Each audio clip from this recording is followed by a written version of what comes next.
We're gonna be here all night. It's been awesome. But it's been fun. Yeah, we're gonna be here all night. Let's talk about the next match coming up. Both teams losing yesterday. Are they very good team online? Didn't qualify at Happy, Diabolic, Chino, and Cinder. Very good Slayer. Look at Diabolic. I think he's the X factor for this team. They're going to go as far as, he plays well. Inconsistent, can go up and down in performance. He plays well. Teams really in the league. Didn't have Rise, a confirmed a good spot for yet. Rise, And he would come in and do really, really well in the S&Ds. Develop much more as a player, able to really do it on all fronts. Interested to see what he can do here. But he's going to be going up against a very strong Team Kaliber team. Matt, talk to me about this roster. No, they had a rough go yesterday against Envy, but I think TK, definitely one of the better teams. Goonjar, Sharp, Neslo, Theory, these guys have been playing with each other forever. Expect them to really turn things around. Yeah, and, Neslo, I've played with him quite a bit.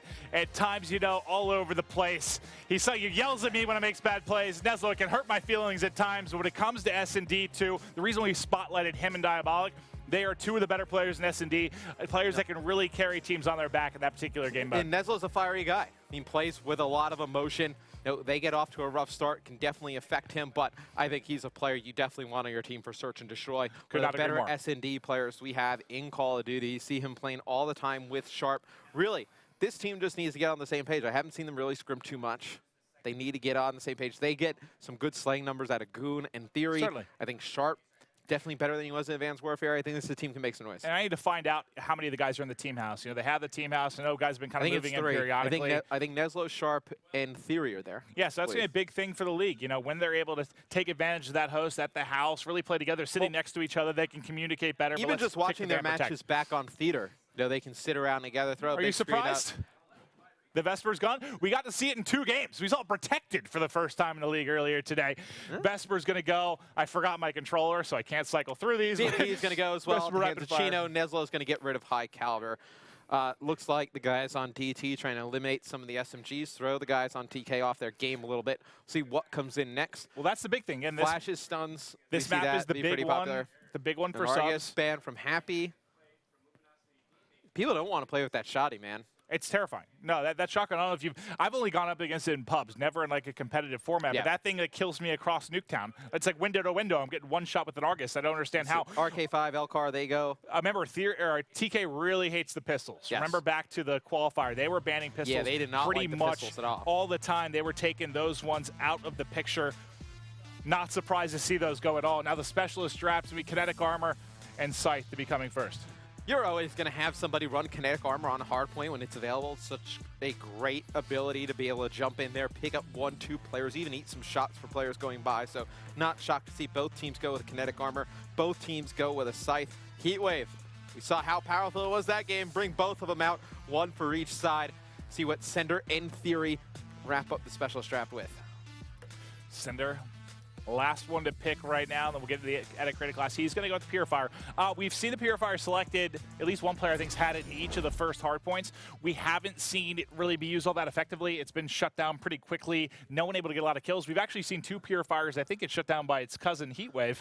Somebody pops that off, and all of a sudden you have no idea where the fire's going. From long range, it's easy to kill that player, right? You come in there, you're torching everything. You know exactly where the flames are coming from. You just fire at them. You're able to take that player out. I think maybe some of the ways players use it needs to change. Certainly. Like if you're in the hill and you pop it and you kind of fire it at a doorway, nobody is going to run through that doorway and challenge that because they won't make it very far. I think to use it to break hills, it's a little bit harder. Maybe like pairing it with like flashes or stuns. Sure. You're able to get in there a little bit closer. I think that's probably the way players are going to have to start playing that. Absolutely. Now, we saw both series go the distance to Game 5, so obviously the game type you're getting twice in each of those is Search and Destroy. One of the most infamous game types in Call of Duty, also the most important in a 5-game series here, especially when we have CTF and Uplink. You saw them be the difference in both of these past series going to the Game 5. So, for this series, we're talking about Team Kaliber and DT Esports. Who do you think is a stronger Search and Destroy team? We want to hear you on social media. We want to see it on Twitter. Tell us who the better Search and Destroy team is with hashtag CWL PS4. We'd love to hear your thoughts at COD World League. Matt and I, we'd love to know. And these are 2 teams I think are pretty good at S&D. I would say TK. TK has always been a historically I feel like we've been saying that ever since Black Ops 2. They have been. I mean, Neslo's a good S&D player, same with Sharp. No, we've seen Ghost Theory are do pretty good good. stuff with the sniper rifle. Not so much in AW, but Ghost, they were pretty AW, solid. I felt like they were like an off game for all of them. I can mean, agree you with that. had some good performances. I They're mean, bad. Is this the bounce back year? I mean, let's. Kozdoff and crew, are they coming back? I mean, they finished second at was it 1 or 2 of the tournaments for AW early when they had Looney. So I think this is a team that, maybe gets overshadowed a little bit by some of the bigger name players and stuff. They've just been a team. I feel like just they're solid. For years. They've been in the top 8. Well, since let's say after Black Ops 2, really kind of been in the top 8. Since they formed, they've been since Team Kaliber started as an organization. They have been in the top 8. Oh yeah. But I mean, like as far as breaking into the top 4, top 3, they haven't really been able to with the past couple of games. Are they going to be able to do that in Black Ops 2? I don't know that they can right now. I mean, there's a lot of top teams, but are they in the conversation to potential to do that? Absolutely. Without a doubt. And you're going to have Evac Hardpoint kicking things off. 250-point score limit, 5 minutes on the clock. The clock not going to count down when there's one team holding that hard point. When it's 2 teams contesting for the hard point, or nobody's in it, the clock's going to run, and then the respawn delay, nothing. We want to see the players get right back into the battle as soon as they drop. All right, let's kick things off. Going to start off with my pal Chino. See what he's able to do here for DT as we are getting ready to kick off game 1. Let's get on. Going to be sub-heavy here as everyone's going to be pushing forward to this middle hard point. He gets bumped by basically every player on his team. Going to get slowed up a bit, but he's going to be the player. Check the right side. He's got 1 in front, make it 2. Not going to be able to pick up those entry kills. And I thought TK was going to be able to break this off the rip, Maven, and Sender and Happy going big, picking up 2 kills. Able to just ward off that push from TK. You see Goon just trying to put down some shots on a player. That's not the player you want to shoot. That is actually a teammate going into the hill. Shots going in the back. It is DT coming out to a quick early lead, but you expect TK rotate early. This is a team that, obviously Black Ops 2 historically very sound in hardpoint. One of the better teams in that game mode. Doesn't get a lot of credit. Okay, there's some hip fire coming out of it. Fantastic shots coming down by Goon. Okay. And he's going to pick up the points, juggling those hills, getting close to those streaks. Everyone rotating now to try and get set up for the second hard point. So be Sharp kind of watching this back door. They've got 3 people set up and are getting the leftover time. So that's a really solid start to TK, at least in transition from the first to the second hard point. The question is, can they now hold it? You can see how close he is to Heatwave. He is using overclock, 100%. You can bust out that player widget. Let's take a look. And this, again, we talked about, will people use perk 1? Not for Flak Jacket. It's been for overclock and afterburner. Yep. And you see how fast he gets Heatwave. I don't blame him. When you can get your ability that fast, I mean, the second hill, 30 seconds pretty much into the game, have your specialist ability. It's huge. On Theory as well. You see, I bet you there's probably, 2 players running it for TK. Yeah, you're going to have perk 1 greed actually as well for Sharp. Sharp's running flat. You talked about perk 1 kind of being not great because you kind of have to run afterburner, but here you see perk 1. So, usually it's perk 3 where you're going to actually see. Let's see something. Stay with Sharp, you said? Yeah, go back to Sharp through the spawn. Just bust out the player widget real quick. Okay, so I thought it might have been a situational thing. You have your specialist already, then you switch over to the Flak Jacket class, then you go back to the overclock to get it again. But not a lot of time to switch your classes back and forth, and it's going to be TK getting control of the hill. Sharp going to fall back, try and give his teammates some cover, watching that lower wall run. Now DT trying to pinch, trying to break this hill. You see 1 player going all the way around the outside, and it looks like that's going to be Chino for Team Kaliber. Him and DT, him and Diabolic both picking up kills. Does not matter. Just guns, Chino. Crushes 2. You have Sender flying into the hard point, though. It's going to be back in control of DT. We'll see. This Goon's still going to be watching the back. Let's rotate over closer to the action. That's going to be Chino picking up a 2-piece before he's going to fall. Sender 7 and 6 right now. Picking up time in the hard point. Looks like he's going to be pushed from high and low. He's got the M8. He can deal with this. He decides to challenge, and can he get it? The duck, the crouch, pops back up, able to pick it up. Add a couple kills in here for Sender. 10 seconds left on this one. They're rotating out of the corner. So far, solid lead here coming in for DT, despite the fact that I thought they were set up pretty nicely, TK, at least for the second and third hard point. Yeah, and I think TK, they need to get on that rotation a little bit earlier. Maybe they're going to have 2 players set up. Big kill by the Goonjar right there. Shuts down that scythe. That scythe, if he got set up, that would have been dangerous, and TK should be able to hold this hard point for extended period of time. You see how far away the players of DT are spawning. You have Neslo and Theory in the kill feed, picking up 2. Love the play by Goonjar, just staying alive. Nades and stuns flying at the hill. Goon doing a fantastic job right now. Yeah, he stays alive. He picks up a player, the first one in. He's finally going to get taken out. Theory going to be the next man in, trying to hold it off. He's going to be able to get 2 before Cinder picks him off. Now, who is that? You have Camo up. I'm trying to see what else they have. You have the Purifier as well. That'll be saved, I'm guessing, for either the first or second hard point. We'll probably see that busted out. We'll try and keep an eye here on the specialists for these teams. On the MR6, banned basically every game previously, now going to be coming out, and you can see it start to do some work. Well, you can shoot it pretty fast. Oh, I actually think you can get more shots off with that than the RK5. The L-Car, I don't think so. I think the MR6 is a little bit underrated. Probably, at least in my opinion, the second best pistol. I would probably put it over the RK5 at this moment in time. You see why it was banned so frequently in the Elevate Optic Gaming Series.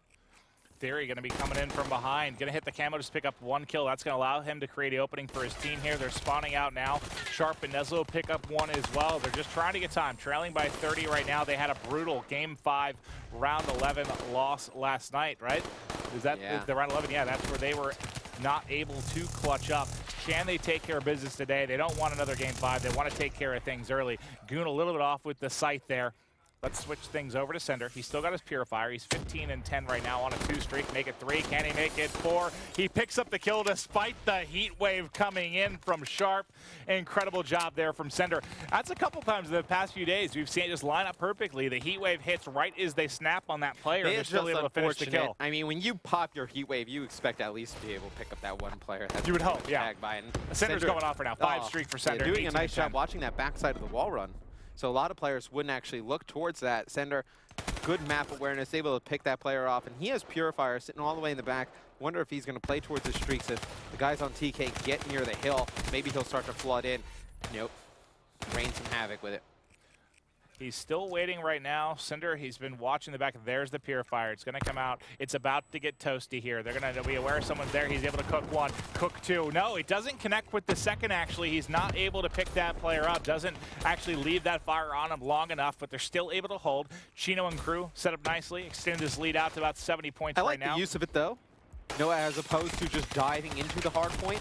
Sure. Oh, God, Chino, don't get a third, please. Able to pick up a couple.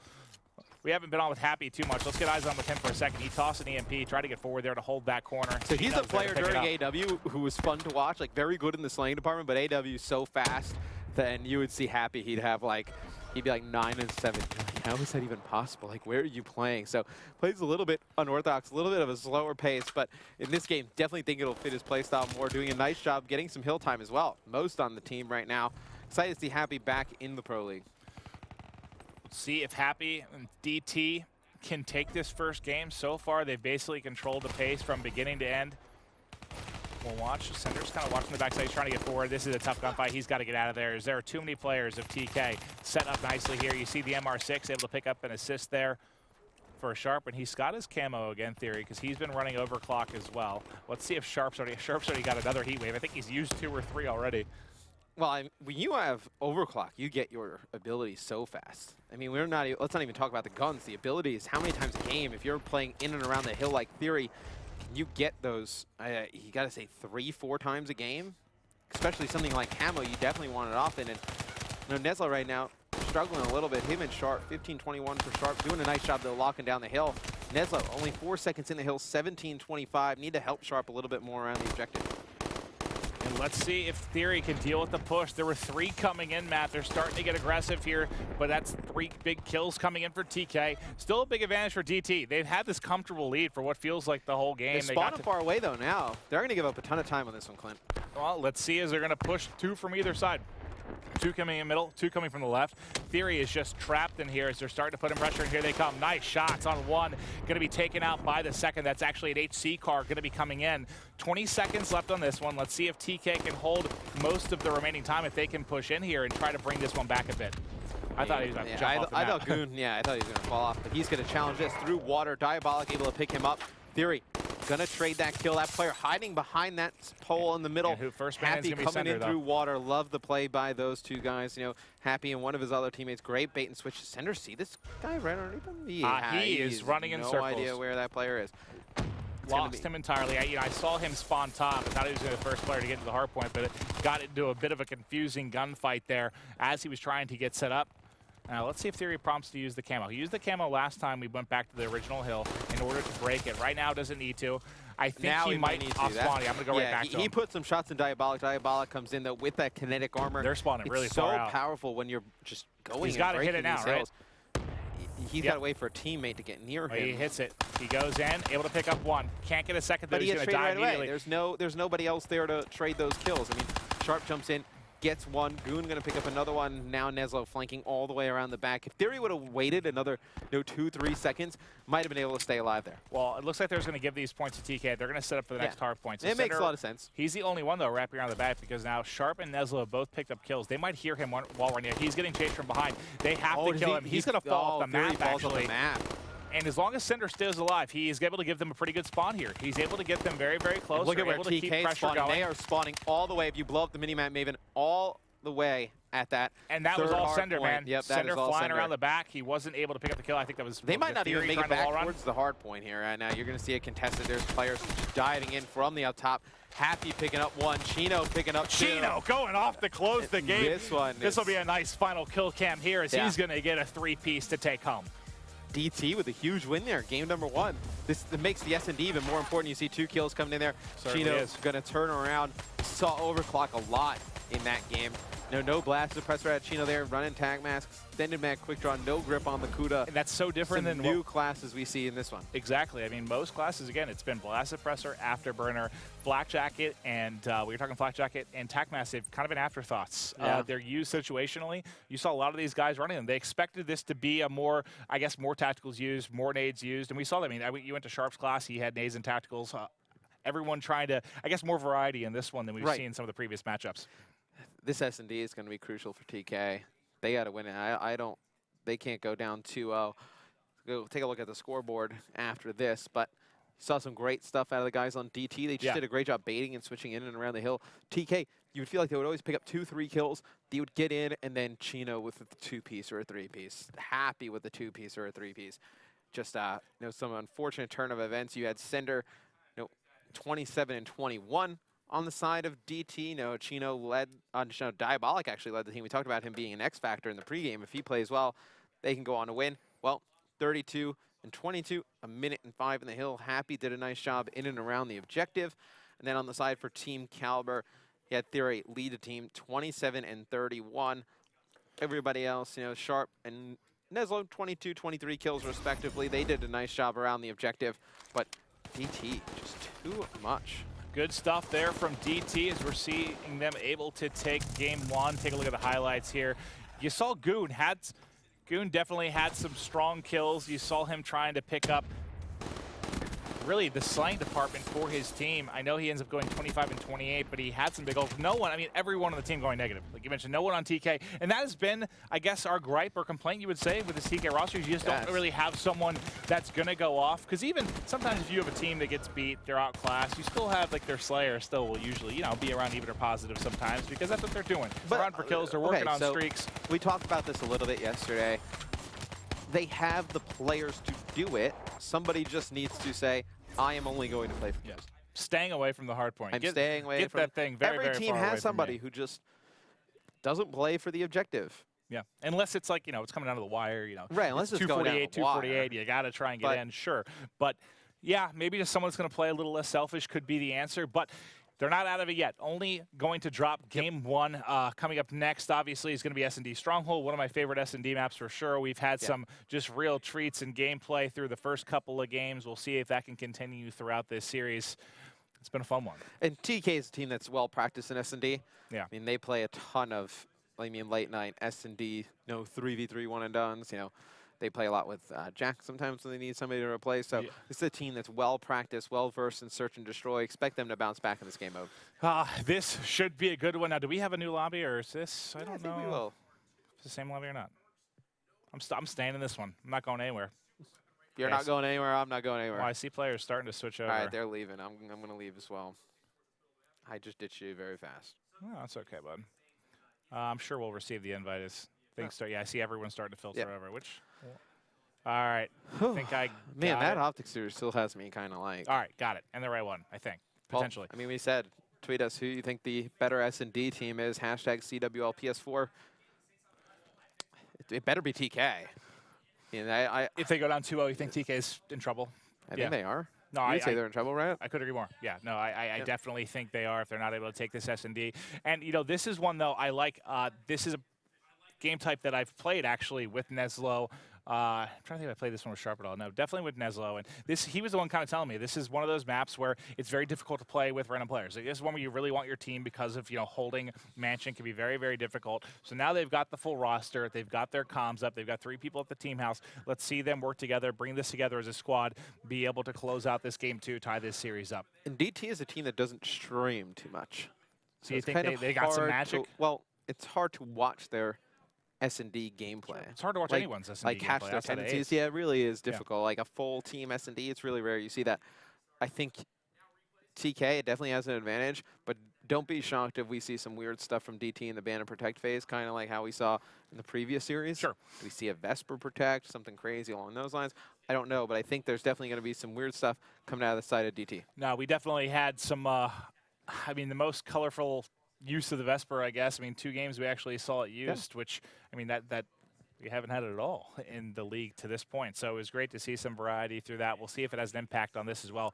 I know that TK guys are not, they don't like really playing with the Vesper. I know they hate playing with pistols, so we're going to see their bans I can almost all going to be targeted at Vesper and the pistols for the most part. And I don't think really Overkill's that big of a factor in this. Stronghold, I mean, we saw not as much. We saw it come into play a little bit in the Optic series, but I don't think you're really going to see that much of Overkill. It's tough because, in my opinion, especially on Stronghold, you really want to have Afterburner, Blast Suppressor, and Dead Silence. Yeah. So, and Fast Hands, obviously. So you're running so many points already in perks by having to double up. Trying to do Overkill then, too, and get attachments on 2 different weapons. Because you can't just run a Vesper in your back pocket. You have to at least have Quick Draw, maybe Grip as well. There's just not enough points to go around, I think. Because what are you going to... You have to have Blast Suppressor and Afterburner 5. Here. You have that long starting build up from either spawn really, like getting to spots and hitting stuff quickly. Like you could do it. You could do like a, let's say you did like Kuda Quick Draw Grip. That's 3. Run Overkill 4, SVG 5, Thermal on that one 6, and then you get what?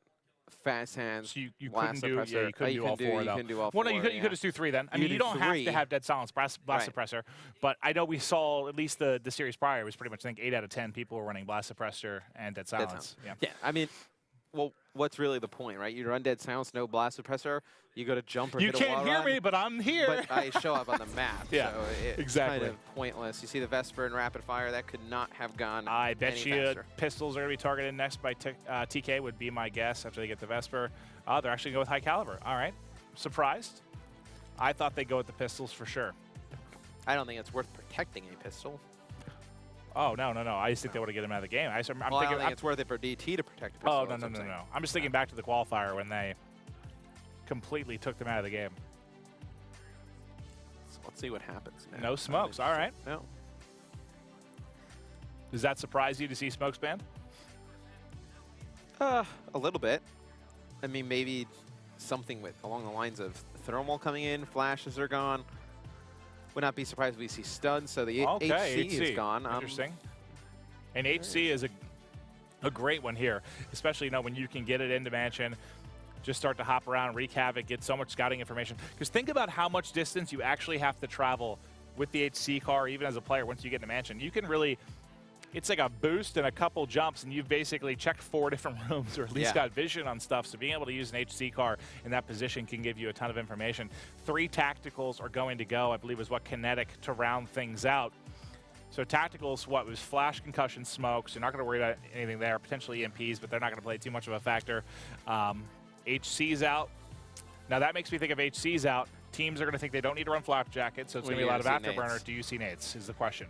I think so. Maybe nades towards the B bomb side. That's all they're really used for, because you're not going to toss nades in a Mansion. At A. Yeah, at A or into Mansion at all. So really just going to run glitch. You're going to see Happy with a overdrive selection. I'm a fan of overdrive, even with afterburner and the G slide and all that stuff. I'm a fan of overdrive. I still think it's useful. It's just it's still useful. It's not as useful, I guess, is the issue. It's not as useful as it was before, but it certainly has its uses.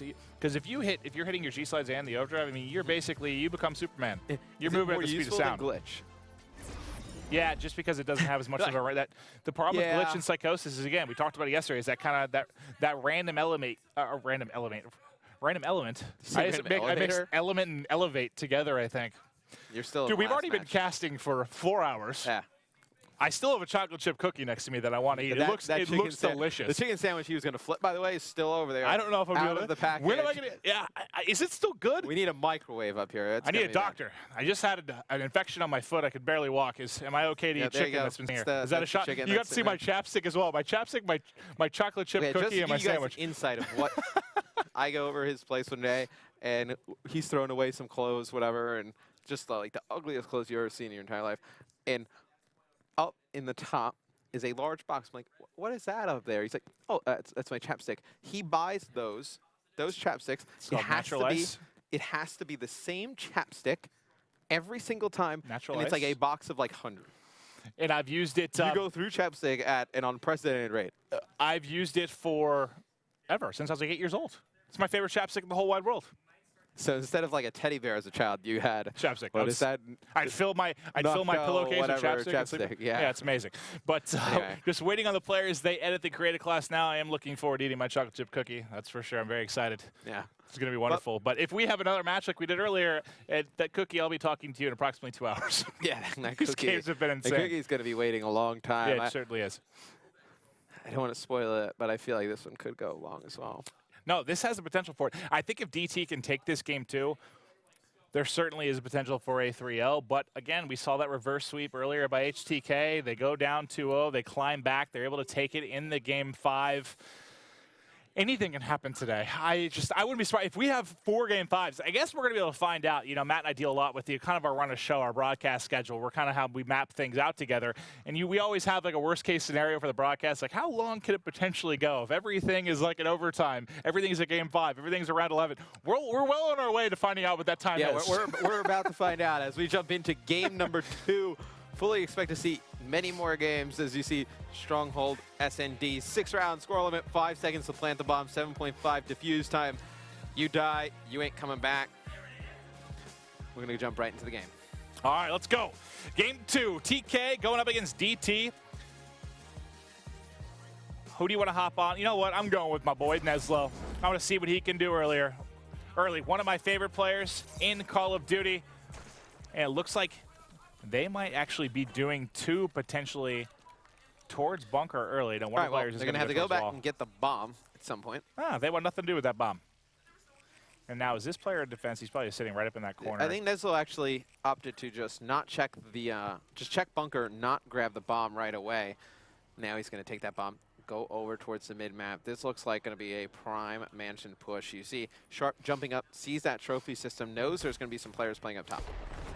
And now he's going to opt to push in. He's got a player in that corner. You know, you saw him on the minimap sitting there the entire time. Good patience. And that's actually Chino able to pick up both players to try to challenge him here at front bedroom. Solid stuff by them. He's taking a little nap, little break there on the bed. Now we'll see if he decides to push and flank. There's only one player to deal with. It's Theory. He's able to get one. Now, we haven't seen this really at all.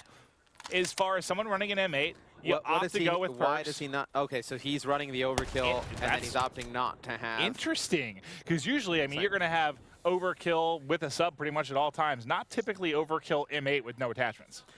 Yeah, it's quite odd. Interesting to see if he sticks with that class. See DT taking round number 1.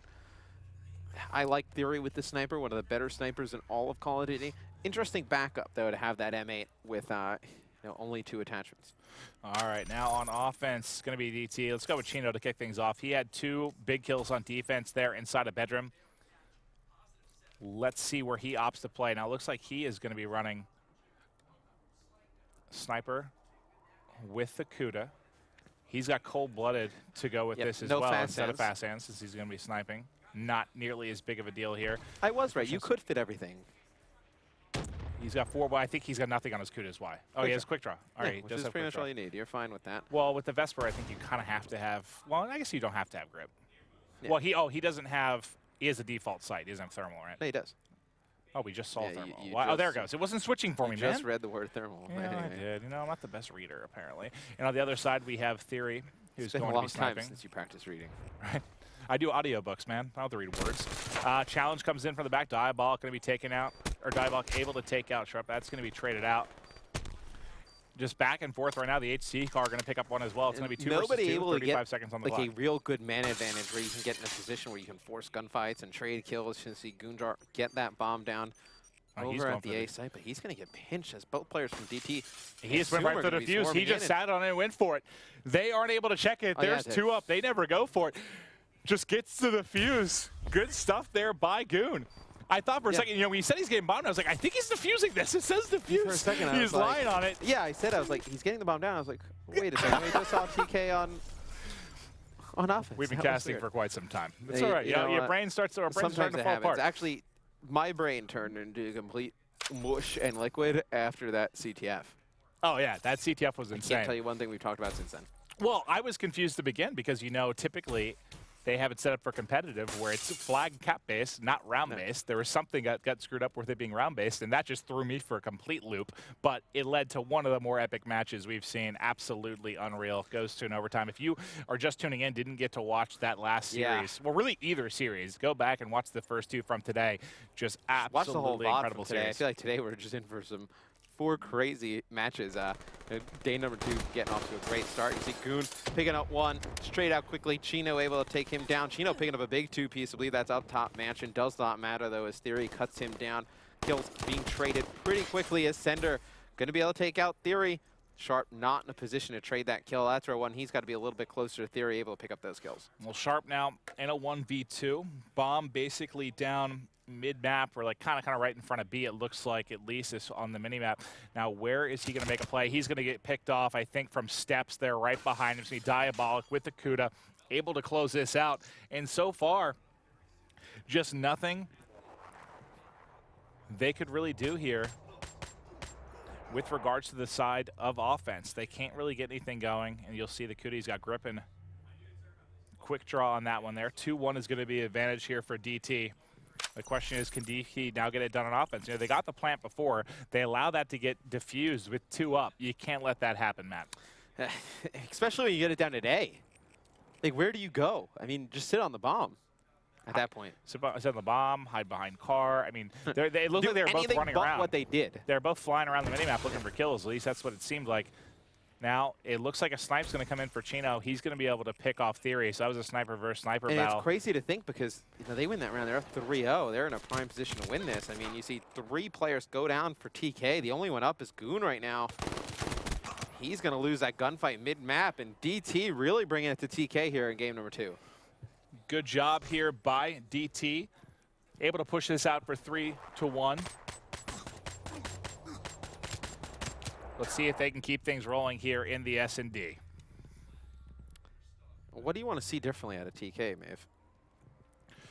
Honestly, it's, for the most part, they just haven't had any success on offense. There, they just got rolled. It's Chino going 6-1, which has been a big factor. But when you have Sharp and Nezlo, the 2 guys I think spend the most time playing S&D on this team that are combined 1-8 right now, one of these guys needs to get going. I mean, could it be because they've been playing too much with Courage? Throw Goon in there, and they're 2 for 11, right?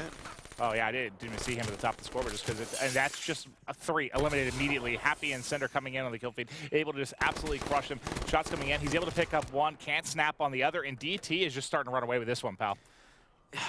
It's crazy to watch. I understand TK, they just tried to push up in the top mansion. I think what happened is they probably thought that player was going to be running a VMP.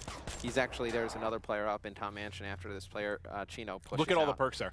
Yeah, but the guy behind Chino has an M8, so when he jumps up into top mansion, you're getting picked at range. He had 5 perks. Yeah. Unbelievable. Well, it's good you see different class variations, right? Oh, yeah. Usually in Call of Duty, I'm sticking with Chino. He's 7-1. Competitively, it's 1 or 2 classes that players find throughout the year that they really love, and that's all you see. Now with the ban and protect, with all the different things in Black Ops 3, we see a ton of different variety. Jeez, and right there, man. I tried to. They're pushing the front glass. I'm like, all right. Picks up 3. Well, the action's going to be coming over. Chino, who we start off with, is going to be by himself at a 1v4 as his teammates just get cut down trying to push towards mansion. You figure he was going to get 1 if they kept pushing through. And we both played games competitively. When a guy's doing what Chino's doing right now, how angry are you when you die to him? Well, why are you back there? Oh, honestly, I think it's just because he's 350 off streaks. Oh, is no, the I only know he's reason. playing for his Yeah. streaks, but it's just really frustrating to die to a player who's just certainly sitting is. all the way in the back Well, of the he's map. starting to push up, going all the way through outskirts. I don't even know if he needs to bother grabbing bomb at this point. Just try and get a couple kills and stay alive. I mean, I can't see a world in which he gets bombed down. Can you? Look at this layer of defense. Yeah, this is like there's 45 he cannot seconds. go anywhere. 45 seconds left in the end of a football game. At this and they're point, playing if he's all playing back. for streaks, just let the clock run out. I mean, you're up 4-1. No reason to give it away by trying to make something happen over on bunker. He's going to spot one.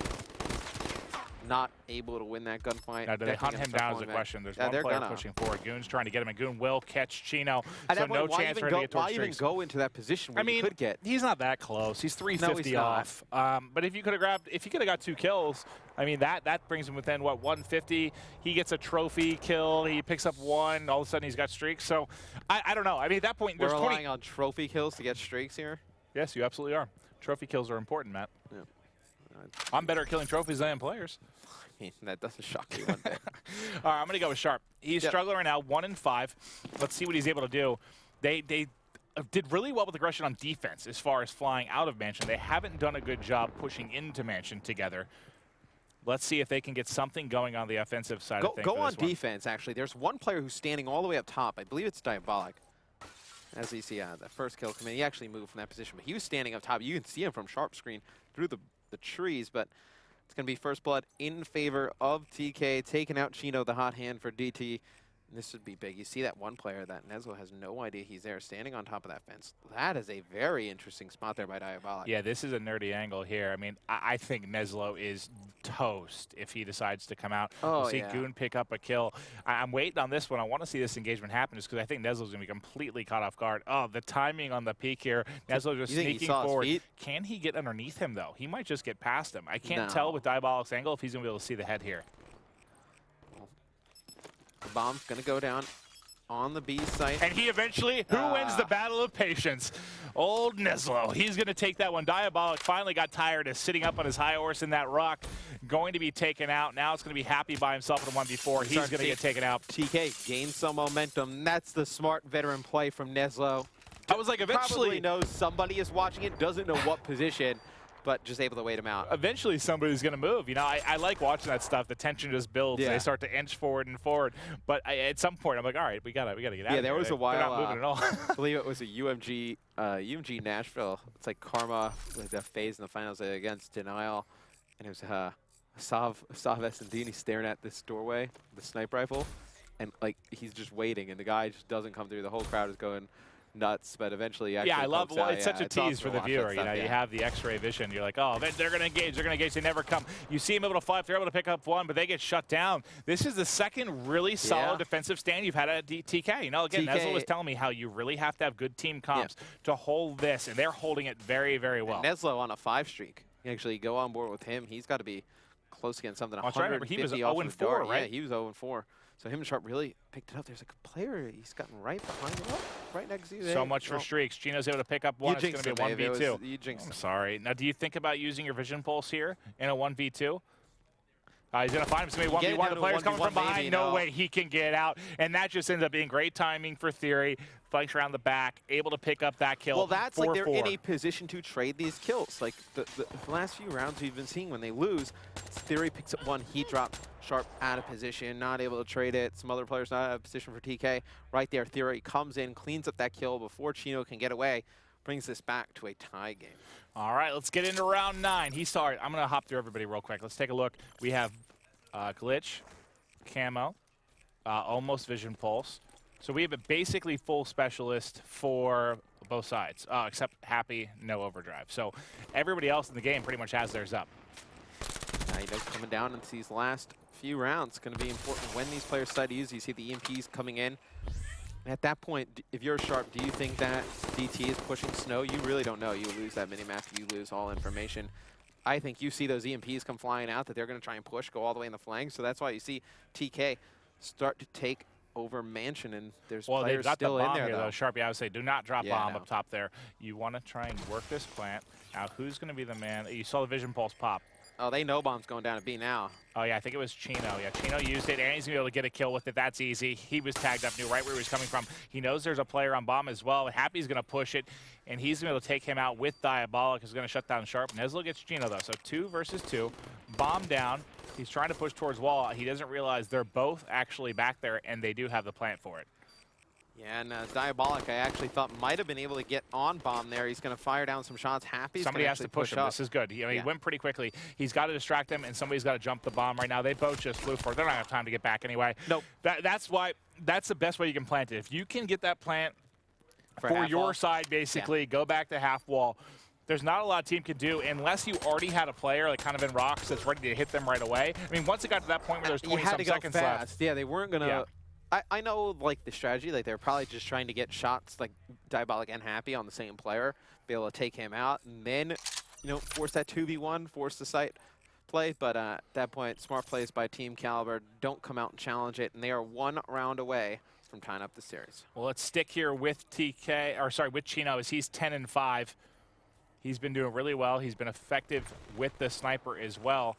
But the pressure, again, going to be coming towards TK, and they love pushing out a mansion here. Can he win the gunfight? He's able to take that one. It looks like he's starting to work towards Heatwave. Now, they used basically everything but Glitch, so Goon's going to be the only one with something left, but they have a 4v2 advantage. This is going to be so tough for Diabolic and Chino. Is there about to have 1 player left, I think. He goes in, pushes with the Heatwave. Going to be able to clean it up, and Team Kaliber gets on the board here with the Game 2 win. Going to be able to tie up the series 1-1, and it was early. Was TK up 3? No, sorry, DT was up 3-0? 2-0? I know they had a really good start. TK was trying to climb back in this one. It was 2-1 in favor of DT. They lose that round where Goon defuses the bomb. I mean, that's... Oh, that's kind of throwaway, yeah, when you had 2 players up. I mean, it almost, I understand why you were confused that maybe they were planting because it didn't make sense. There were 2 players right around him. You're like, what's going on here? Why is like, nobody... And he just gets the defuse. So heads-up play there, coming in from Goonjar, able to tie it up 1-1. Next, we're going to be going, obviously, to Uplink Fringe, which we saw just a wacky, all over the place, wild game from Optic Gaming going up against Elevate. And Neslo really came alive. We talked about, you know, him and Sharp not getting off to the best starts. 0-4. He finishes 8-7. So a real nice comeback there out of Neslo. I think his streak ended at 5, but good run out of him. DT, you know, they got to be looking back at it. Questionable decisions they've made. They didn't really handle the pressure of TK towards Snow well at all. No, could not agree more. And it was really... TK was struggling again, breaking into mansion on the offensive side of things. When it came to defense, they were doing a really good job. Whether they pushed from the side kind of up towards B or from rocks right at front mansion, at bedroom, they were shutting it down completely. Really, really good job. Yeah, we can look at some of the stats from that game. Chino, 10-6, did a fantastic job for DT. Happy at 3-7. Not too fantastic of a job for DT. And then on the other side, for Team Kaliber, Goon and Theory, 7 kills apiece. Neslo coming on strong in the second half. Sharp doing a nice job planting those bombs, 5-7. Struggled a little bit towards the beginning, but him and Neslo really picked up this later half of the game. Well, let's take a look at some of these highlights. So we got the 4-2 in favor of DT. Yeah, I thought they had a pretty significant lead, but 2 rounds you can make up pretty quickly, so never really to get more separation in those 2 rounds. You see they bring it back to 4-4, and they close out. So it's going to be basically 4 straight for TK, right, that they're able to close out there and in this one 6-4. And really, it's just, for me, it was the fact that they were able to get stuff kind of going on the offensive side of things. They were struggling a bit in that capacity. You didn't really see specialist abilities come into use in that one either. You know, nobody really used anything effective. I mean, Diabolic picks up 1 with Heatwave at the end there, but it's kind of over at that point. Well, at one point, you had, what, 7 out of 8 players, I think, had their specialists, and I didn't see them come to be too much of an impact. You actually saw Vision Pulse used pretty successfully, able to pick up a couple of players. Well, yeah, that's the one with Chino with the Vision Pulse. Yeah, I guess that would probably be the only one. Yeah, Chino goes 10-6. I mean, he leads everyone in the lobby, so effectively using that Vision Pulse. So that's about it. I just like that you saw... I mean, we've seen a lot of perk 1 greed in this one. I mean, usually, again, it's perk 3. You've seen, what do we see? We saw Flak Jacket, Afterburner. We've seen Overclock, Afterburner. Flak and Afterburner, that combination as well. So a lot of different classes coming in this one. Going into Uplink, which of these 2 teams you favor in that one? Gosh, DT looked really strong in the respawn. I know it was a little bit back and forth, but not exactly. I mean, they had a pretty significant lead throughout. The TK would crawl back a little bit.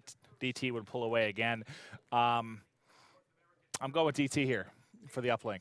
I honestly, I thought they were going to take the S&D as well. I felt pretty You good think about it's going to DT be, after that let's game just 1. start out there. Is this going to be another 5-game series? I'm assuming it is. I love 5-game series, but at some point, like I have osteoporosis, I think, in my back. My sign's like crooked. I'm just going to fall out of this chair You just here. have it in your back? I don't think that's possible. I actually don't know. So your bones are weak or something? I'm not a doctor. Do I look like Drink a doctor? milk. Do I look like a doctor? I think milk is good for that. Milk is good. I hate milk. We're not getting into a conversation on milk right now. You like milk? With my cereal, that's it, actually. Yeah, I don't can't ever drink milk milk, I'll be straight. honest. I think chocolate milk's pretty good, but I Okay, don't we're think that's done too here. healthy at all. Well, looking Anyway. forward to the uplink. Yeah. We've had an amazing uplink, amazing Right. CTF. This one, do you think there's anything in Ban and Protect that might be able to mix things up, for Team Kaliber? Because DT, I think right now is going to be the favorite in the respawns, at least coming off of game 1. They were very, very successful in holding that. Do you expect anything surprising here? No. Seems these teams have been going pretty standard. I mean, VMP ban, starting to see it a little bit more now. Kudo come out. Do we see anything towards the assault rifles? Maybe throw Goonjar off a little bit more. Maybe one of the guys on DT feels confident he can use one of the other rifles effectively. You see Overdrive being gone, Neslo getting rid of that one. I don't think we see anything too out of the ordinary in this. No, these teams haven't bothered touching the Shiva or the M8. They've been much more concerned with focusing on the subs. This is going to be a map where you're going to see at least several M8s out, I would think. Concussions going. Do we see flashes potentially go as well? Kinetic. And then the last one is going to be Happy. I'm trying to think if there's any specialists I really expect them to use. It's going to be flashes. Okay, makes sense. So concussion and flash both going to come out. So no reason to really use TAC. Nope. Kind of get that one out of the game. So maybe now that's why you see more perk 1 greed, because there's really no need for TAC. Could be, yeah. Especially in... I think people are going to start to realize how strong Overclock really is, especially, like you said, when you're talking abilities. When you start getting your ability every 60 to 90 seconds, if you're playing well, it can really be the factor. Heatwave coming in for Theory. Now, what do you expect? 2-2 split probably here? I'd like a 2-2 split, to be honest. Well, you have... I'm a fan of the 2-2 split. You got Goon with a Scythe. If there was a player to use another weapon, I'd probably say it's Neslo. Now, do you think... Okay, since Flak doesn't get run a lot, do you think... All right, Sparrow doesn't get used very often, and it's mostly, do you think it's just for the draw time on the Sparrow is the big thing about it? If you think that was much quicker, that would have people start using it a little more? Maybe you know, put it I in the saw a mix sick play from the other day. I actually saw Attach make a really sick play with Tempest. Yeah, Tempest, I saw Zuma make some crazy plays with one recently as well. Yeah. I think I was in an 8th You can shoot it pretty quick. Yeah, we don't really see Tempest. I mean, it's been Scythe and Annihilator. To be fair, I do think those are the two best. I do. I'm just wondering what would need to change to see maybe Tempest a little bit more, see just a mix of some of the other weapons. Because it's really just these two, the Purifier depending on the map. On a longer range map like this, I think you could run a Tempest or you can run a Sparrow. The Scythe, I think, makes a lot of sense on this one. Annihilator as well, but I think those would be the next two weapons I would go Tempest, after. I feel like could really be effective, when you have that kind of train coming where you have hit one guy leading that and it jumps, leading the drone carrier, and all of a sudden you're picking up a couple players with it. Potentially could be used, but we haven't seen it at all. Obviously, the player is much more comfortable going in out of their side. Very simple. You have a massive robotic chain gun, and you have a one-shot pistol. I get it. Pretty certainly. good. I'm just trying to think of ways that maybe we'd see more weapon variety here. Now, do you think if maybe there's a patch that comes out from Treyarch and the times are boosted a little bit for something, maybe like the Tempest and the... Well, what if, I mean, we can see more players run Overclock. True. I think those weapon guys, maybe they run perk 1 greed. I'll check those immediately, see if we're going to have Overclock. Yeah, see if we have Overclock on the guys with weapons. But talk a little bit about the side of DT. They're going to have a Scythe and Annihilator as well. Heatwave, they go active camo. So same things on both sides. Nothing really too different. I mean, nothing different at all, quite frank. Yeah. I just read them out. I know that there's nothing different. Guys, now there's nothing different. Just adding their score streaks. The HCXD back in this one was gone in the last one. No more dart flying. Yeah, don't think that makes too much of a difference. I don't think we'll see. I don't know how much an HC will make an impact really in uplink per chance. I mean, it definitely, when you're usually you'll see an uplink. I'm guessing we'll probably see more Lightning Strike, Hellstorm, and then Cerberus potentially. You drop that mid map, wreaks havoc. I don't think we'll see too much of the HC card. More I think so we are. Hardpoint. No, I think we're going to see the HC on this. Quite a bit. Yeah. I don't know. I feel like uplink plays a lot. Think about it, Clint. We're structured a lot faster. We'll take a look here. Okay, we'll take a look. I think we're going to see the HCXD uplink. You guys are new. It's going to be unlimited score limit, 5-minute time limit per half. It's going to be 10 minutes for the total game. Teams are going to switch sides at halftime, a 5-second respawn delay. You grab the drone, you jump it in, you get 2. You grab the drone, you throw it in, you get 1. Well, we've got a mix. Fairly simple. We've got Cerberus, Wraith, HC, Raps. So only 1 HC. I told you, man. It's not that good for uplink. We've got, look at this variety, though. We've got Cerberus, Wraith, Raps coming in for TK. Now look at this 2-man flank they're going to be pushing around. I think Diabolic's going to be the first man in. He's going to be pushing right there. He has the Pharaoh, I believe, in his hands.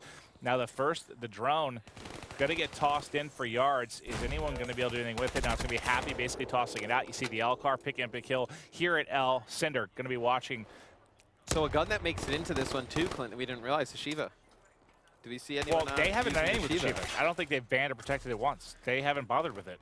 Yeah.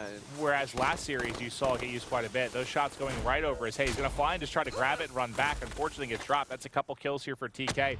They may potentially get forward here. He's going to go through Small Worm. Wants to wrap around through tracks. He's got a couple players in front of him. Can he hit a 1-point toss? We've seen some unique tosses from various angles here. He's waiting on help, just running in circles. Oh, somebody please save me. play. Teammates do a great job. Theory picks them up. Excellent job, Neslo, waiting on the help, and Theory picking up the kills. And that's what you want to do. You want to wait for your teammates, get close to you with the drone, get close to the base, then you're able to bring it in. You see Sharp trying to go for a desperation 1-point throw. I think it hit the back top of the roof, maybe.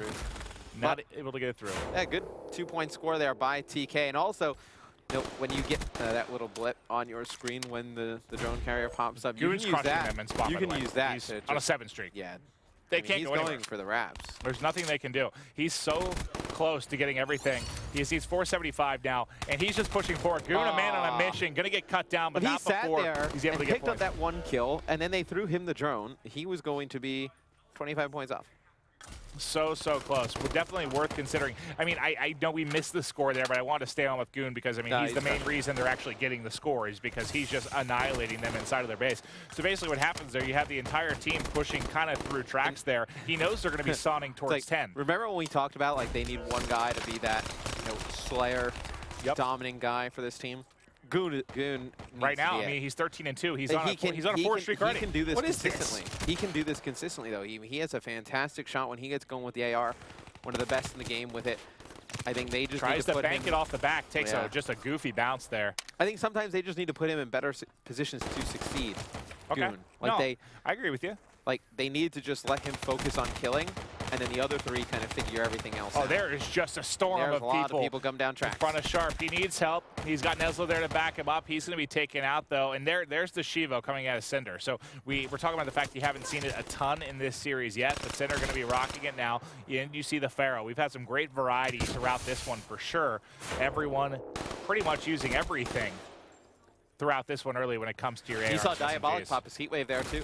He's going to lose it. I believe I was on with Sharp before. He was running overclock, able to get his active camo, and you see he's going to pop it, be able to go in for a 2-point play. DK's rolling now.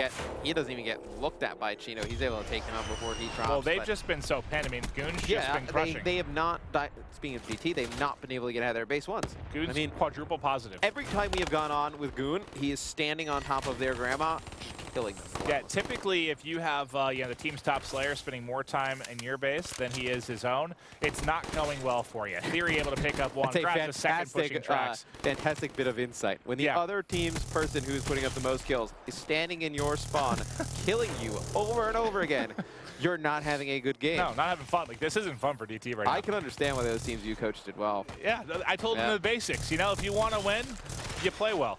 If you want to lose, you play bad. Yep, it's a fantastic tidbits of knowledge with Maven there. Try to put through the 1-pointer. Going to go too deep. That'll be a reset here eventually. Probably Cinder's going to end up tossing this one out. There's only 55 seconds left. They decide to maybe take a risky play and push down tracks, see if they can fire a point through.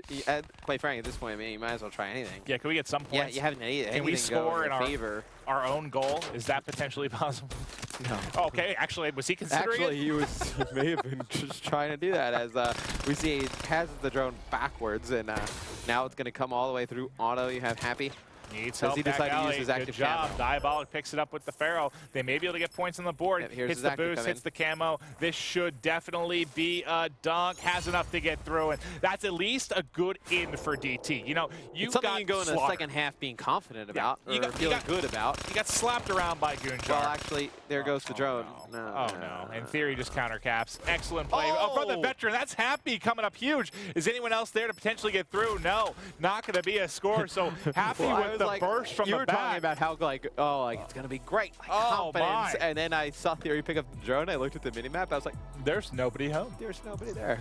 Well, excellent job there by Happy to clean that up. So that's a really good final, 30, 40 seconds there for DT as they can get on the board. Because you really, you're printing out a picture of Goonjar's face. You're taping that on your wall and throwing darts at him right now. That was just not a fun half of Black Ops 3 for you if you're DT. You just got slammed. You couldn't spawn and move 10 feet without getting picked up by Goonjar. He is triple positive, 21-7. That was just the first half. He's doubling. What's the highest kills we've seen on Uplink? The highest total? I have no idea, honestly. COD stats, where are you at? Yeah, you guys better be covering this stuff. As we see Sharp going to go in mid-street, pick up the drone. Now they're going to go back alley with it. As he decided to try and get this one-point throw off. We saw that toss earlier. It was Nagafin, right, that was able to hit that. And I think he just didn't aim it quite high enough. Not enough arch on that one. You're going to see. He was just throwing it for yards, man. He's just trying to get his teammate get a 2. Still gets 2 points. It's going to work. I thought he was going for 1, no? I feel like DT has had everything that could possibly go wrong. Right? I mean, they make that play right there. TK at the beginning.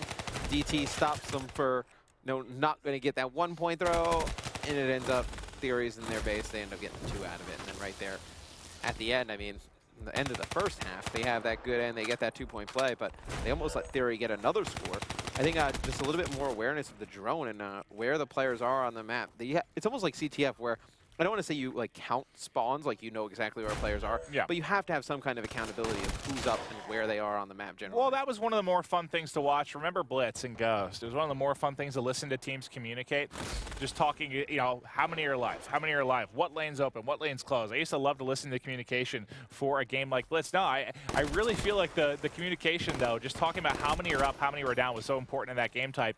It's similar here in Uplink for sure, especially with the 7.5 second delay. Well, you have to have one person, I don't want to say on your team dedicated to it, but one person needs to have that mental clock in their head able to count when players are going to be spawning up and who it is, because there's a lot of times where you'll see one player sneak behind and you see it on the minimap, they have absolutely no idea that player is there. And on a game mode like this, where you can take the drone, throw it into the base for yards, a player can be back there, pick up 1-2 kills, result in a 2-point score, and then potentially even just a rallying of the drone. Can't let that happen. Even more viable in CTF. CTF, you can't let that happen whatsoever. As you see, TK throw that drone for yards like we were just talking about. Now it's going to be Goonjar with the assist of Neslo, not able to get any points. And nobody's there to clean it up. So, they have a 6-point advantage still. But just think about it. We're 2 minutes and 40 seconds left in the second half. Every gunfight or engagement we have seen has been in the DT base. This is the first time we have seen them get out of their base. Oh, no, I'm not convinced they've actually ever played this game type before. I wouldn't know. I wouldn't go that far. Nice pass, able to pick up one. That should be a dunk through. They're able to pick it up. See, they heard me. I'm motivating them, Matt. That's what I do. I'm a motivational speaker. Happy gets the headshot there. Nice use of camo, able to put 2 in. They've brought the deficit to 4. Are they able to they're great pick when they up get some out of their kills? spawn. They just got to get out of their spawn. The trickiest part, can we spawn with active camo, please, so we can just run forward? Chino picks a 2 mid-map, and you see there's that 1 arrow at the top. I believe that's still Happy in the TK base. So DT can get control of the drone, throw it in for some yards. Happy is there in position, but seems like the drone going to be in control of TK there for a second. Now back in favor of DT. It's going to be Diabolic with it in his hands, trying to get across the mid-street with a player in bricks. With the way Goonjar is shooting as well, you are not going to get by. Had some shots put down, and picks up another shuts down as well. The scythe. Goon with the RK5. Just unbelievable shots at a Goon. 29-13. He was on a 3 streak before he dropped, and now the pressure coming forward. It's going to be Sharp and Neslo. This may be 1 point. Yep, that's Neslo with big kill after big kill, able to protect his buddy Sharp, and there goes the 1-point toss. Extends the lead to 5. Great job from Sharp and Neslo on the push. Now you'll see the accuracy there of Goon as he is just clobbering people mid-map. Another 2 streak, and love what you said. He's playing that designated Slayer role, and here comes the big bad scythe. There's 1, lines it up. 2 more in the back. I don't know why he's looking back alley, really, because they haven't forced that spawn at all. He's got to get back base, and then he can really get effective there. But they're going to be actually rotating over to tracks. Now we'll see what he can do with the site. They want to run from it. Are they completely unaware that he's still alive in the base? He still has a robotic arm that shoots very, very quickly. How has he not been called out or accounted for? Now you start to see the spawn back alley. There's this is what where he's the, looking okay, for. well, that's where he was originally looking to pick up a lot of kills. It's kind of funny that he actually gets shut down the only time that he's able to look there. The guys on DT were spawning back alley when he had that scythe out. It would have gotten ugly. Oh, it absolutely would have. They just didn't have anyone push forward enough, and that's going to be camo. This should be 2 camo uses that lead to a dunk, and there it is again. So that's going to be Happy, I believe, that's able to put through basically all of their points, and they've all been with camos. He has all 3 of their dunks, and everyone's been through camos. If you want to know effective use of it, that is definitely a good example. Now they're tossing it at the base for yards. Is there anyone there that's going to be able to potentially get forward? Nope. They have 8 seconds, nothing they can do. I mean, pretty good effort by DT to get back in it. They look stronger at times, but really, I mean, it just came back to, like you said, it's almost like it's a possession game. You know, when you're playing, whatever, soccer, any sport, and you're just spending the entire time in your own half of the field, just getting pummeled. You're not going to win. It gets, well, it's not even that you're not going to win. It gets frustrating. It's not fun. You just get sick of getting killed. You start bickering with teammates, like, who's picking up this side? How are they getting these positions? Why are we getting clobbered? It's just not fun to play. That just looked like a very, very, very frustrating game for DT. Like, I was frustrated casting it, watching them become they played frustrated. from their own base 80% of the game. At least, the only times they got Caps was Happy with the active camo, which he's literally invisible. Like, he's able to sneak out of his own base to grab the drone. You think, yeah. You know, it was really Goonjar. Good job by TK. Yeah, Goonjar for me, I mean. He was one who opened up all the lanes for the guys on TK. Yeah. Just, he opened up really hot, finished pretty strong as well. Well, he went from quadruple. He was 16-4. Yep. Then he was 21-7. So he went from like quadruple to triple to double positive. He ended 32-14, I think it was. That's an incredible game from Goon. And now TK and your fans, that is what you need, man. You need one guy that's going to put up those numbers, be that annoying player. Yep. So the other team's like, oh, they've got someone statting, they've got someone holding this, they've got someone doing that. It sucks to play against that guy. It just does. And he's putting up big numbers. That's what you need from him. Yeah, and going into the CTF, they're going to need him to do it again. We take a quick look at the scoreboard. Goon 35-16. 35-16. Theory, 24-25. Neslo, 22 kills. Sharp, still struggling a little bit. Doing a nice job in the OBJ, though. You know, 2 carries, 2 throws. Goes 15-27 on the other side for DT. A lot of these kills, I mean, you know, 24-29. Everybody negative except for Happy. Somehow he goes positive. I don't know how that happens. In what world? Yeah. Well, it was his camo plays, man. 22-17. But take a look at some clips here. I bet you a lot of them featuring Goonjar. He was so close to Raps as well. Oh, Goon was going off. I think he was 375 away. And like you said, if they had just tossed him the drone, maybe allowed him to get the score through, he would have been very, very close. But it didn't matter. They were rolling. They were playing well on all cylinders. They were covering all their lanes and just playing very, very well together. Good concerted effort there from TK. And that's what you want to see out of these guys, especially after losing that game 1. They've bounced back. They're now looking solid. Let's see if they can keep this rolling into a game 4 and potentially close out this series with a 3-1 victory. Because again, I don't think they want to see a game 5. And they don't want to start the league 0-2. Yeah, they need to get a win under their belts. Well, honestly, both of these teams do. Okay, let's talk about that then. Who is this more? I know it's early, very early in the league. We have, what, 11 weeks, 22 games for each of these teams. You still don't want to start off. No, I get it. Do you think one of these teams, it's more important that they get a W early? Like, do you think one of these teams needs the win more? TK. And why? Without a doubt. I think, no, obviously, 4 players, very well known in the COD competitive community, huge brand. Just more pressure? A lot of pressure. Yeah. And you start 0-2, you look at it. I don't know what happened on the secondary stream, but they would probably be the biggest name to go 0-2. I can imagine. Sure, I can see that. I mean, TK has become a staple of the competitive COD community. Right, and then it's a long time between matches. Like, it's only going to be till next Tuesday we're going to see matches. You know, you don't want to have that 0-2. You drag on all the way till next Tuesday. I'm sad that we're going to have a big break. But we've had so much Call of Duty today. I might need it after tonight. I don't even know if I can play tonight or tomorrow. We're gonna have, but we could have another best of 5 here. I'll be able to play. If we go 2-hour series, 2-hour series, 2-hour series, like I'm coming for you, chicken sandwich. You just wait patiently. No, he's waiting very patiently. As that chicken sandwich has been sitting there for almost an hour now, and I believe I heard FaZe took the win and Envious took the win as well. So if you have been watching the main stream here, Complexity is going to be 0-2. FaZe is going to be 2-0. Luminosity yesterday. 1-1. They're 1-1. That's right, because they beat Complexity yesterday, Yep. right? So I know those two teams were the two teams that have been on the secondary stream throughout the beginning of the league. Don't worry, we've got a full schedule. Everyone's going to be getting their fair share of time in the spotlight here. But let's get into the Band and Protect for Game 4. If this could even come within anywhere close to what we saw in the last CTF, this would be an amazing game. I don't know if I can mentally handle another CTF like the last one. Vesper, Rapid Fire, see you later. Those guys really don't see too much fluff or play. Overdrive, gonna be gone as well, high caliber. So now we'll start to see more of a variety, I think, but you expect CTF trying to get the flags out, get rid of the tacticals. That would probably be the most logical thing, at least that I can think of right now. Yeah, we'll see. It's pretty much your standard stuff here early on. We haven't seen anyone opt to get rid of the Shiva. I don't think this is a map you really need to worry about it on. Kinetic's not a bad play. The guys was on DT are relentless going to go with the Kuda. They keep getting rid of the Vesper. They keep getting rid of the VMP. I think by the end of the season, if we talk about the most used sub by the end of the season, it could very well be the Kuda by the end of the season. You think so? Potentially, just because of Band Protect. Like, I actually think the Kuda, I don't know, I think the Kuda and VMP are very close for me. I think they are as well. Most people still prefer the VMP, but by the end of the season, just due to Band Protect, I think the Kuda might end up being the most used sub. I mean, do you think it's been what do you think's been the most used sub thus far, that or the VMP? In the I bet you it's split. It's gotta be pretty close, right? Split, yeah. I think. I like the Kuda. I mean, we talk about when we compare those two. It's just one good shoots overall. a little faster, one's maybe a little bit steadier, a little bit more range on the Kuda. Yeah.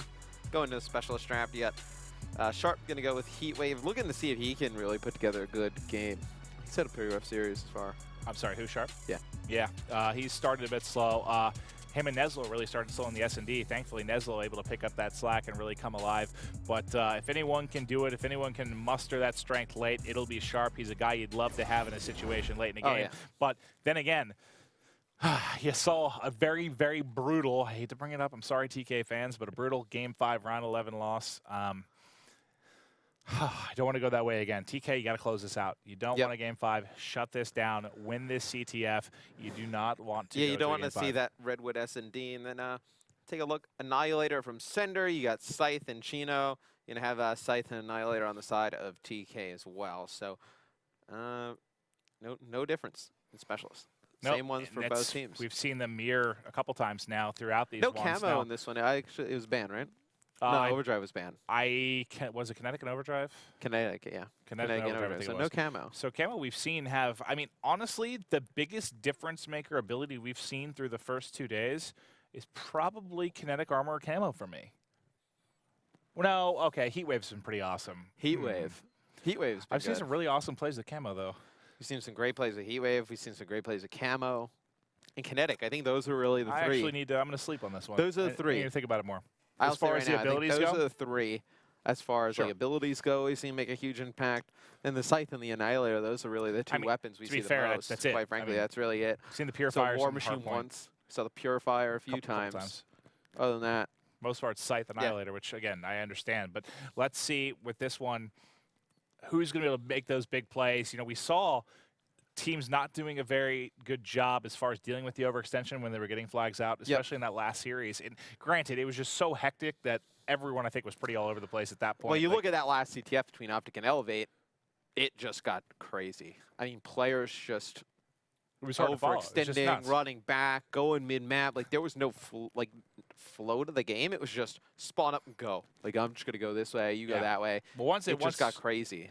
Yeah, once the gates opened, it just went absolutely nuts. We'll see if we have something like that. I don't think so with these two teams. No, I think it'll be a bit slower. A slower game with these teams. At least until a cap gets on the board. Then again, things may speed up a little bit. But I wouldn't be surprised if we saw something a little slower. I mean, what was it? The first series, we didn't even see a score in the first half with H2K. Yeah, it was stalemate to end the whole first half in that one. I mean, I don't think we see a lot of scores in this one as well. But it's going to be a breach, capture the flag, an unlimited score limit. 5-minute time limit, 7.5 respawn delay. Team's going to switch sides at the half to get a fair shot from both sides of the map. All right, let's see. Can TK close things out here? They've got a 2-1 advantage right now. See if they can take care of business, or are we going to have a back-to-back-to-back Game 5? There was one night during the Pro League last year that we casted back-to-back-to-back. That was 4 matches, right? Back-to-back-to-back Game 5s. It happens, you know? And it's always a joy when you get to spend this much time learning about these pro players, seeing all this incredible high-flying action. But let's see how this one could be worse. Gonna break down. Sitting here with Scott. That's true. Oh, no, come on. I miss Gandhi, man. I don't think anybody else does. No, but no, he does. No. Everyone just kind of playing slow here towards the middle of the map, just trying to get map positioning. Diabolic doing a nice job. Picking up 2 with the Kuda. This is going to open up the base. This is going to be a pull. You can see when these teams get that pinch going, players approaching from both sides. That's their best chance to get a pull. And right there, it was pretty much shut down by Theory. Now, I was wondering if you're going to see much out of the Shiva, especially combined with the Elfar, can be very dangerous, but not able to win that gunfight. They got a pull. I mean, I was sure they were going to at least get one. They got shut down within a foot of trying to leave the base. But you saw some pretty nice aggression early on here from the side of DT. So let's open up the minimap real quick, and let's just talk about CTF in general. You're going to want to try and get, you see where Diabolic is and Happy is, you're going to want to try and get at least, 3 players, at least in my opinion, on those outskirts of the map. You're going to try and push the base from both sides, have one guy in that mid-map. As soon as you pull the flag, that mid-map guy going to have to rotate. Probably somebody is spawning up. Going to have to pick that up mid-map. That's your easiest way to get flags. Well, he's about to run into one right here as he pushes. He had that heat wave, just not able to get it off in time as he will drop. So a couple guys able to kind of sneak through the cracks. I think it was Theory on the left side. He got caught in the base, but able to push through a bit. And then you saw Diabolic trying to make plays as well. One down for either side here. No real successful aggression yet. Now you saw TK try and get that pinch on as well. Neslo, though, gets gunned down. Over on the Palace side of the map, that stops that pretty quickly, and now TK gonna go on the defensive. See how slow this CTF game is. Goon might be playing Search and Destroy. He doesn't really know. Yeah, look, I mean, he's just waiting to get a pick and then move up. You layer the map. You get a kill, you move up a bit. You get a kill, you move up a bit. And he's worried somebody might have snuck by. No, don't worry, bud. You can be he's a statue. He has absolutely no incentive to move up the map. I like the way you think there is absolutely, with the way he is playing, there is absolutely no intention to move up the map. Well, here we'll see a defensive stand. That's Neslo in theory able to pick up a couple and shut it down. Gunjar is going to get picked up by Happy on his right side. So you'll see immediately what does that mean? It means Neslo needs to pick it up. Somebody has to grab these outskirts, and he doesn't check inside a hut. That player really is, well, yeah, he is going to rotate back. Great play there. Neslo's going to run by, check from the backside, able to pick up that player. He had one bottom glass as well, so they're starting to get forward here. Sharp, is he going to opt to go for a pull? I mean, look at it. He's surrounded. I mean, not really closely surrounded, but he's got players spread out across mid-map, and now he knows his team picked up a kill at home. There's going to be somebody spawning close. Now, if they spawn out, they're going to know Sharp's in the back of the base here. They're going to pull. He's pulling it right to a player, unfortunately. Oh, he's low, though. No, yeah, that player's below him. Oh, and now he's about to get shot in the back. Oh. I thought he was going to live there. Actually, Chino picks him up with the HCXD. Shot in the back by a car. Yep. I thought Sharp went high. He actually might have been able to make it out.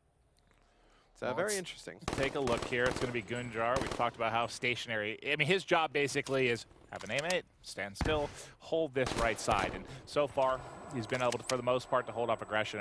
I mean, he's only 1-7, but he's been able to slow them up. They haven't really been able to get a successful push on this side. He's able to get his second kill. I mean, this has got to be a boring game for him thus far, as he hasn't seen a lot of action. Let's go to Happy, who's trying to flank through. Sharp going to be able to take him out as he comes flying through that mid-connector.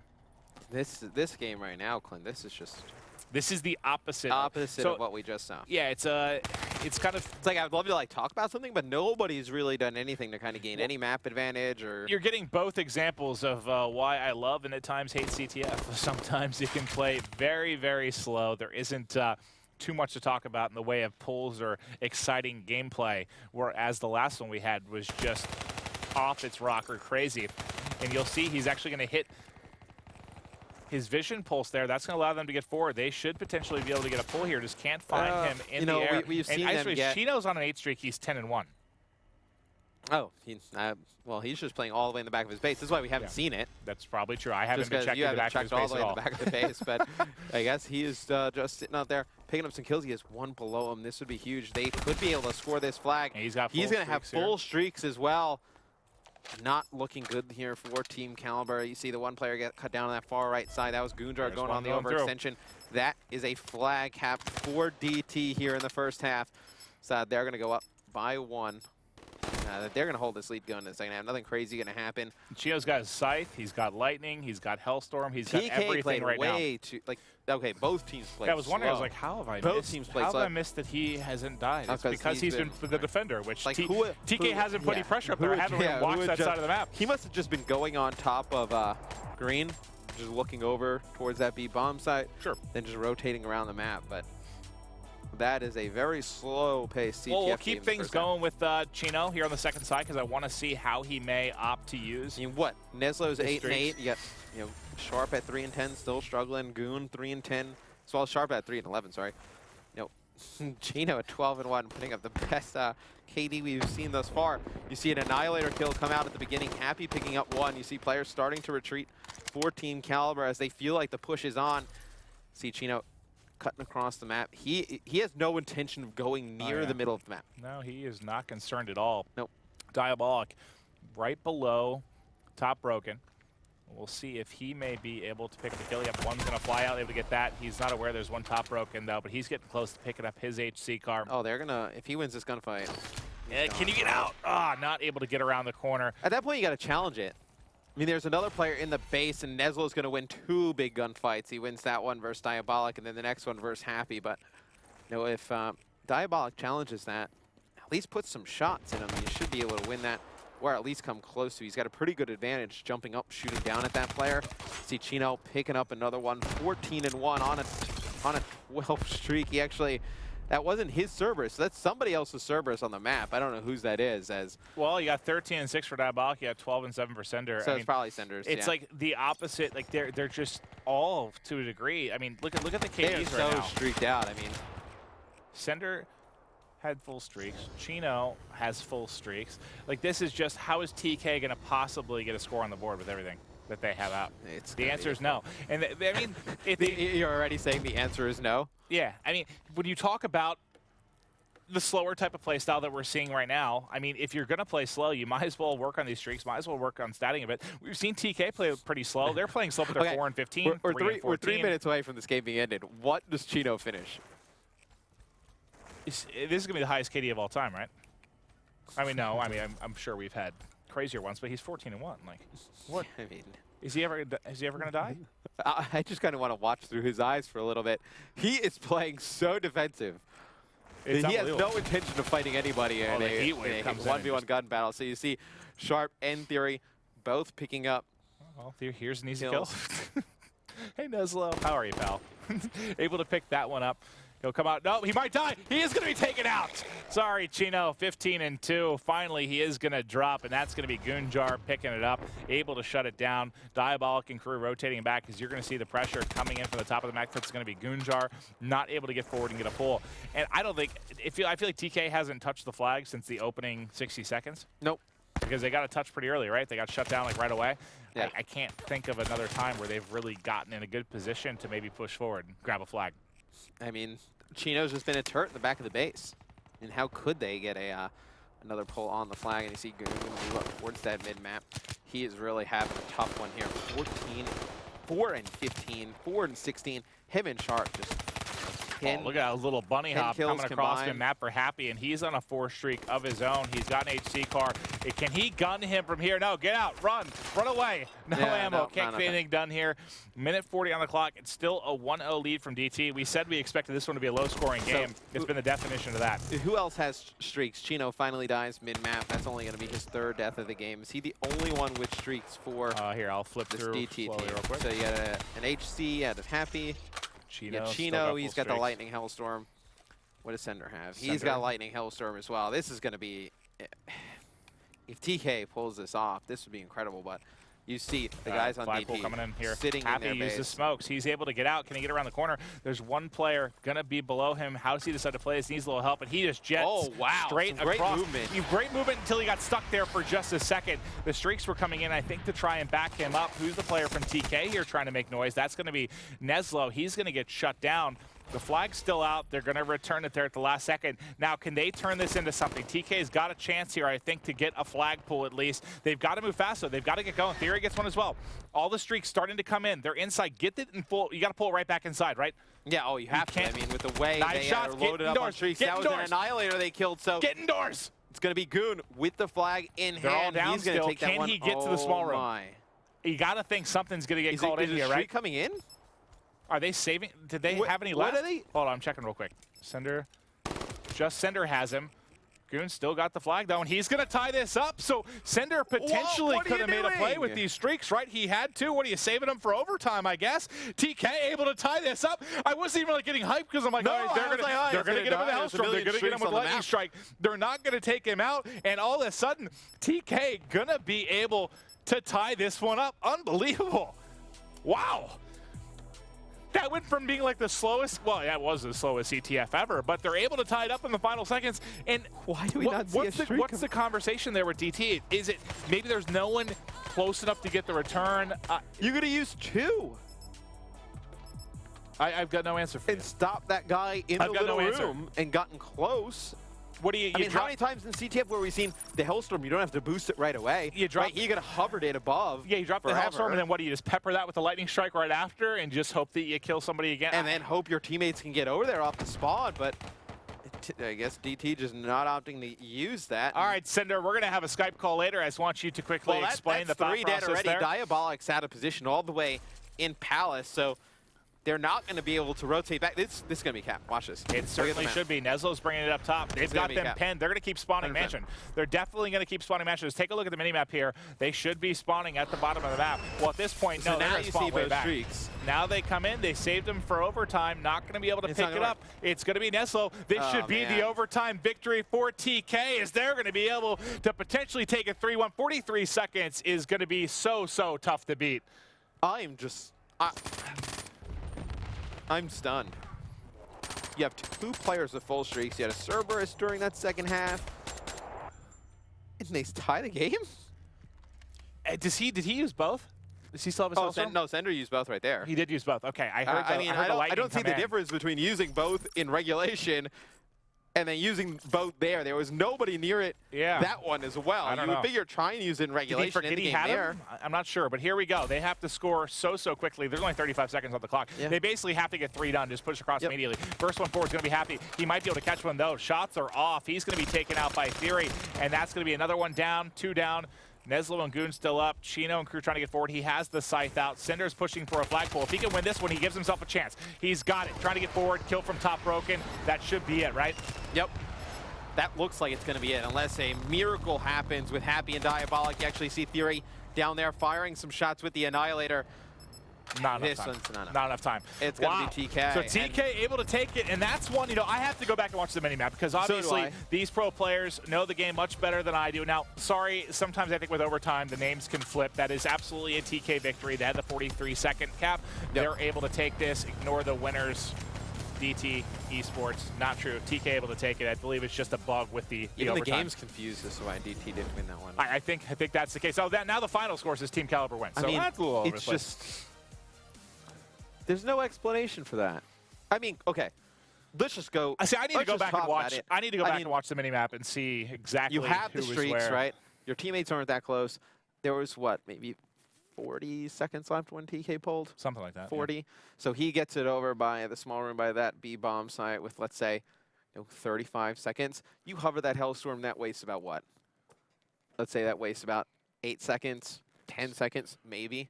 So now you're down to about 20. You give yourself a chance. Now you're down to about 20. You had no chance without them. As this is going on, his teammates should be on the overextension to the TK base. So you at least get a flagpole, or you rotate back. You are at least going to get a flagpole, or you are going to be in a position where you can trade kills at the TK base. You would think. And force some kind of gunfight for him to put that flag in.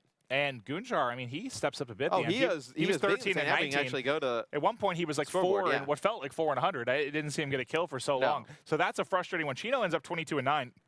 At one point, he was like 15 and 1. Yeah, he was like or something like best KD ever. So TK, the sleeping lion erupts. They're just seems like they're taking a nap throughout most of the game, and they just come up big in the final. Well, the closing minutes of regulation, and then in overtime, they're able to take it. But that was that is one DT. It was an interesting CTF. I want to hear an explanation from that. I want to know what went wrong there for DT in this one. I mean, a lot of these highlights are going to be DT just picking up kills. Until the second half of the second half of the the second half. Well, I spent most time, as far as the podcaster, I was following, you know, early I was following TK. They were the ones playing aggressive. They were the ones getting forward. And then at one point, I'm like, oh, God, Chino's 10-1. Like, what is he doing? And you got to see, here's Chino. This is what Chino was doing. Waiting patiently, just picking up kills on defense. But to be fair, not knocking him. That is how CTF is played by a lot of teams. I totally understand it. But so I think how did TK win this? I didn't give him a chance. Yeah, I think we just saw, did we see the Goon cap in regulation? I think we just did. Let's see. So yeah, that was the Goon cap in regulation. So he put that in with 20 seconds to go. So that's without using the streaks at all. If they use the streaks, he's got maybe, what, 10 seconds to put that in? If that. I mean, if he's killed with one of them, yeah. If he's killed with one of them, that cuts that in half, basically. Oh, they're done. All right, I gotta go watch the footage later just to see what the thought process was there, because you think potentially they could have used some of those streaks. But we've got more action coming up. TK able to get a W. Unfortunately, DT going to start 0-2. I have a chocolate chip cookie to eat. I'm very excited about it. Quick 5-minute break while I devour it.